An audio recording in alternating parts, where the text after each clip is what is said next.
Hello, welcome to Crypto Bible. I'm Oliver, and here we have another episode of Experts in Crypto. Today, I'm going to be speaking to a James Tarling. He is the founder of Coindor. So let's get him in and find out what it's all about. Hey, James, Oliver. how you doing? I'm awesome, thank you. Thanks for having us. It's nice to be here. Thanks for coming on. So you're the founder of Coindor, right? Yeah, that's absolutely correct. So for anyone that doesn't know what Coindor is, can you just tell us, what it is you do and what you offer? Okay, so we're a community of smart investors who want to get the most out of our investment. So we're looking for top quality projects, and what we're always looking for is non-anonymous teams with real use cases. So as a collective, we look for that.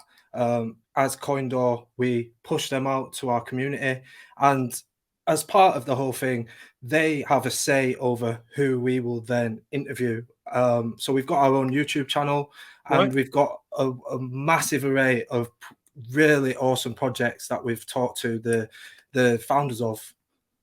That sounds exciting. That's fantastic. We'll put a link in the description so you guys can check out the Coindor project. So what's your background, James? How did you get into crypto? How long have you been doing it? Okay, so bit of a weird background, but I'm sure a lot of people in this space are quite similar. So I actually started off as a teenager. I joined the army as a combat medic, served for about 5 years, and then I got out and I became a teacher. So I got on the Troops to Teachers course. Okay. And whilst I was teaching, I heard rumors about this blockchain, and for me, some of my friends were into it, but these were the more naughty friends who was doing things on the dark web. So I kind of had that kind of understanding. All I knew that it was for was what they were using it for, and that was for purchasing things on the dark web. Fast forward a couple of years, and some of those friends are now talking about how small change that they had from past purchases now worth several thousands of pounds.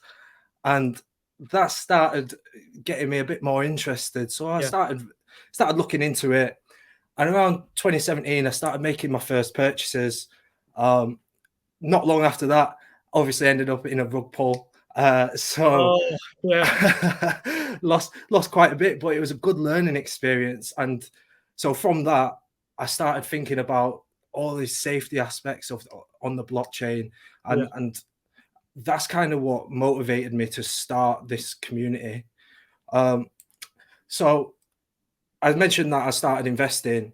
As you may know, as an investor, you get into the communities, maybe you start getting a bit trusted within those communities, become a moderator, carry on going, and then you might get another role. And luckily that happened to me. And so I started working on projects. Then I started strategically advising some.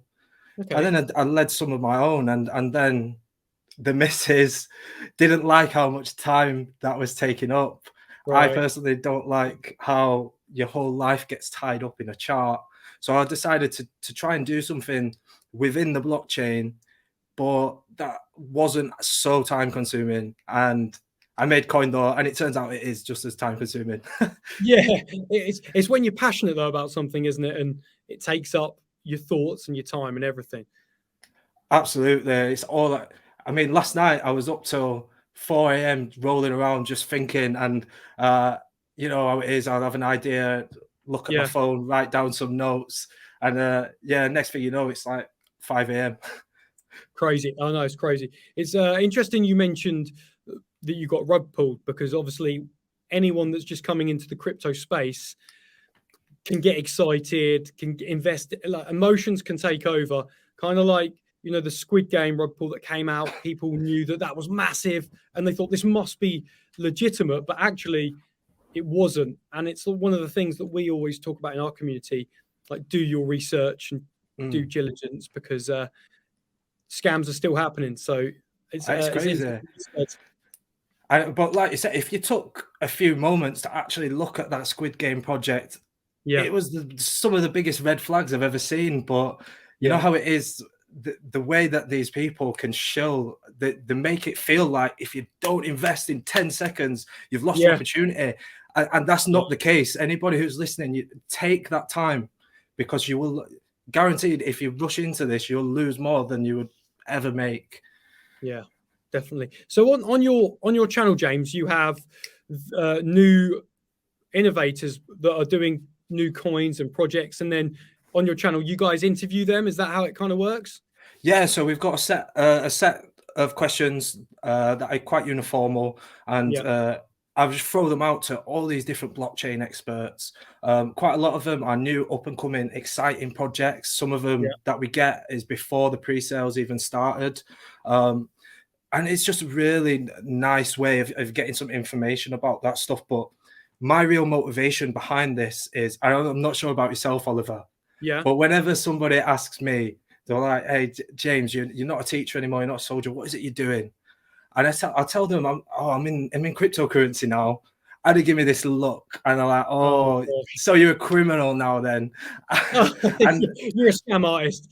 Yeah, and I really want to shift that perception, and one of the ways that I'm trying to do that is by showing people that there's real people behind these projects, and these real people are just like you and me, and they want to make some money, but they don't want to steal from you. They want to provide a service. Yeah, it's kind of fishing out the real projects from the rug pulls. And when you just get into this crypto space, there's so many new things to take on and learn, and after a while you can spot those red flags and rug pulls and so forth. And that's what I think is really important. And the more kind of YouTube content that's out there that can help people not get scammed, the better. But my question to you next is, so what are your thoughts about the crypto market at the moment, and what do you see, or what do you predict happening in the future of crypto? It's a good question. So obviously, I really think that we're heading towards a state of mass adoption in the future, but I do believe that we need to self-regulate a little bit more, make this place more safe, so much more safer. We need to have places where people can go that they know is legitimate, and I think it's quite, at the minute, that it's quite tough, because there's so, you mentioned it's great, there's so much YouTube content out there, but there's so many dodgy influencers. There's people that would I mean, you pay them and they'll say whatever you want, and they'll load their bags and then dump on their followers. So it's so I mean, we're heading towards it. I think more and more big institutions are coming on board, but we need to get that bit more better at just self-regulating, helping each other to. What about yourself? Where do you see it going? I mean, I see more and more people coming on board. Definitely, like, percentages are always, increasing, and I think my other question was, you said about regulation, but do you think like regulators coming on board by the government will help? Do you think that will help people? It's a tough one, isn't it? My personal view is that if we can self-regulate ourselves much better, then them guys, the governments won't have to come in. But at the minute, the way that the space is, we're kind of asking for it. Yeah. No, okay. And what about thing that always, I'm a bit of a gamer, so all this kind of metaverse hype that's coming around is great because I've always been a gamer. What do you think about the metaverse? Do you think it's kind of all hype, or do you think it will kind of stick and work? I mean, you know what the blockchain's like. This is the trend right now. Give it a few months, and it could be something different, because but I think it's here to stay. I mean, Meta, Facebook, they're on it. We just need some small companies that are doing great stuff that can, take the attention away from them, because they're making enough money. Let's let the little guys get involved. And I think that's what's so exciting about the blockchain, is that it's giving so many people this opportunity to, to put themselves out there, create businesses. I probably wouldn't have made a business if it wasn't for the blockchain. So are you quite a technical guy? Can you look at sort of technical analysis and stuff and so sort of... I'm a little bit, but I actually have a Master of Alpha working at Coindor. He's our investment expert. So when we're putting out articles and things like that, yeah, and this guy's a ninja. So yeah, hold on to him. He's absolutely awesome. And he's putting out articles on technical analysis. In the near future, we're going to begin doing reviews, objective reviews of projects. So I'm not going to take money from people to do that. So I'm going to be able to say whatever the hell I want. Yeah, no, fair enough. And so I was just going to add that at the end of these project reviews, our Master of Alpha will give a breakdown on how he sees them as a potential investment as well. So yeah, so we kind of got that end covered. I'm more of the leadership and the face. Okay, I like it. It's cool to be the face. So, and again with NFTs, to me NFTs make sense like in the metaverse, because obviously it can be land, it can be an awesome magic sword, but NFTs in terms of, you know, artwork, or, you know, having a JPEG that you have digital ownership. Like, what are your thoughts on NFTs? Because again, they're blowing up. So we're actually in the middle of creating our own NFTs series, and that's gonna integrate into our Web3 site. So I'm quite pumped on NFTs, but I'm not pumped on them as artwork. All the NFT experts that I've been talking with recently have said that they think the 10,000 randomly generated NFTs projects, they're dying a death, and the market is so filled with so many of those different projects. So what we really need now is these NFTs to be providing some real utility. And if you're looking to invest in NFTs, I'd definitely suggest that's the main thing that you need to be looking for there. So you're saying, James, just to go back, so when you say a purpose of utility, so something like buying a piece of land that then you can get money back on for renting out within a metaverse, so it's got like a use. Yeah, definitely, that works. I mean, there's loads of ways you can go around it. Some projects allow you to stake your NFT to then earn a coin that's associated with it, or maybe staking the NFT will evolve it into a new form. But the thing that I'm most excited about with NFTs is digitalized ownership. Now I think some of the bigger industry hitters might be waiting out for it to just become a little bit more safe, because again, if you own an NFT, it's a little bit like having a bearer bond. Whoever has it in the wallet, they're the owner. If you happen to lose your NFT, and I'm seeing it every day, so many people are losing their apes, and several millions of pounds worth sometimes. All it takes is for you to connect your wallet to the wrong place and it's gone. And there's nothing they can do about it, because whoever has taken it is now the official owners according to the blockchain. Mad. It is mad. And where I see limitations with that is when we're talking about digitalizing assets. Some of these assets, say you want to buy a house and you digitalize that house deed as an NFT. I could, if I hacked your wallet and I have that house deed, I can kick your door in, walk in, and like, get out of my house. And there's nothing you could do. That house belongs to me now. It's crazy when you think about it. It needs to be some sort of, you know, security, and for people to trust whatever it is, exchanges or organizations they're buying them off, to have that secure feeling. Absolutely. And there's several projects that are actually addressing that at the minute. I won't name drop any, but there's a project that's it's linking the ownership of an NFT to a person's identity. This is quite exciting, because that means that if you did have your wallet hacked, or you sent the NFT somewhere wrong, to the wrong place by accident, you can contact the project leaders and they'd just return it. So I think that, so I think projects like that are like what we need to go into the next step of digitalizing assets, because that's going to offer the protection. I totally agree with you. So what's the future for Coindor?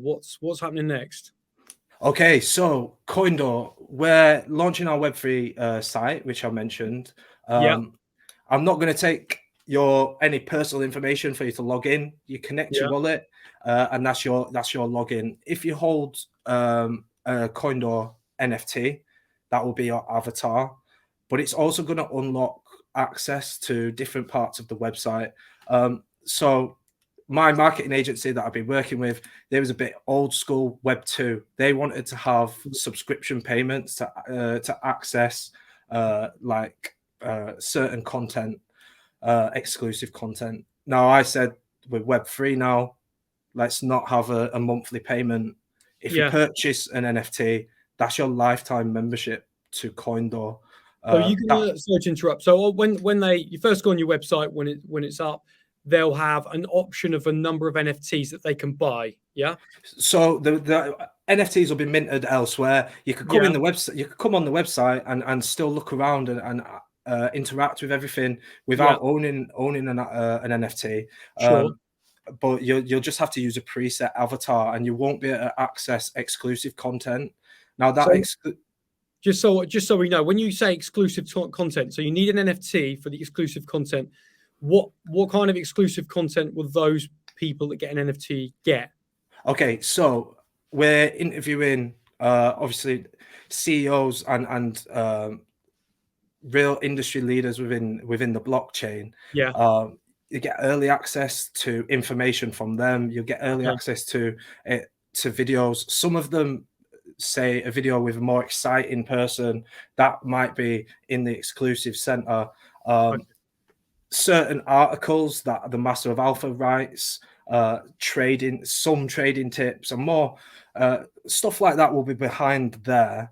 But there's still going to be a lot of information, a lot of news and stuff that's not in the exclusive area. It's just the most juicy bits that'll be there. Sure, yeah. And but in terms of other benefits, owning one of them is also going to get you access to pre-sales, whitelists, and in the future, we're looking at doing things like a DAO, so group investment, staking options, and stuff like that. And owning the NFT will give you access to that and discounts with a lot of our partner projects as well. Awesome. So when do you have a date set that this website? People might be asking now, when's it open? So we're looking around mid-February time for the NFTs and the website to be fully operational. So let me just tell you as well what the main point of that website is. So I'm not sure if you come across websites like Coin Sniper and Coin Hunt and places like that, where it's just like a repository for loads of different crypto projects. I haven't heard of those. Okay, so think like CoinMarketCap and CoinGecko as well. It's going to be a little bit similar to them. Right, but what we're doing is we're going to be pre-screening all of the projects that we're going to put up, and we're going to make sure that so we're going to have a vetted area. That's where all the projects that we have vetted will go and slot into. A little bit more secure to people that be like, these are more cleverer. That's not even a word. Smarter investment. Yeah, exactly. Than maybe the other ones. Yeah. So we'll have the vetted side, and then we'll have a side for the degens, and in the degen side, all of the projects that want to get listed can go there. Right. But there'll be a warning that we haven't vetted that. Anything that you do there is at your own risk. Okay. But with the vetted side, for me, it's a real good time-saving device. Now, as part of my role, I'm trying to find crypto projects every day. I need to find about 6 different ones. And when you're looking for a crypto project that has a non-anonymous team, it has a brilliant use case and you know a good business plan, all of that stuff. When you're looking for projects that meet all of those standards, it's hard. It is hard, especially when you're looking every day and you want new ones too. Yeah, it's really difficult. You have to check LinkedIn, CoinMarketCap, CoinGecko, Facebook, Instagram, Twitter. You're checking all these different areas. I'm going out and I'm getting all the best ones, making sure that they're safe, that they've got a use, that there's real people behind them. And then we're going to put it all in one area. Now, I'm not saying don't do your due diligence, but what I am saying is it's a real good starting place for It you to definitely, then if do you've a done all bit. the work, yeah, if you've done all the work beforehand, like you said, and you've got that vetted section, then people start to build a trust for that and go, okay, you know, these are good coins or they're smarter coins to have a look at. Yeah, yeah, exactly. So that's what it's all about. I mean, for me, every time somebody falls for a rug pull or a scam, and if it's the first time doing something with the blockchain, they might just go away and never come back. Yeah. Because I But was it's like, tempted. it's like when you go to a restaurant, you have a bad meal. It doesn't matter. You've had a bad take. You won't go back to that restaurant, even if they're brilliant. Exactly, Same as crypto. exactly, exactly. So I think for the good of the entire space, we need to all work together to stamp this out. Yeah. Right. Okay. Brilliant. Well, thanks ever so much for giving us your time, James. Coindor sounds really exciting. Mid-Feb website's going to be up. Yeah, And hopefully me and you can catch up and talk about some other crypto stuff in the future. love it. Thank you very much for having us. You're very welcome. Thanks, James. Catch you in a Cheers, bit. Oliver. See you later. So there you go, guys. That was James Tarling. We're talking all about his project Coindor. Let us know what you think about all of that in the comments down below. As always, throw me a like, get yourself subscribed, turn the notifications on, and I'll see you on the next one.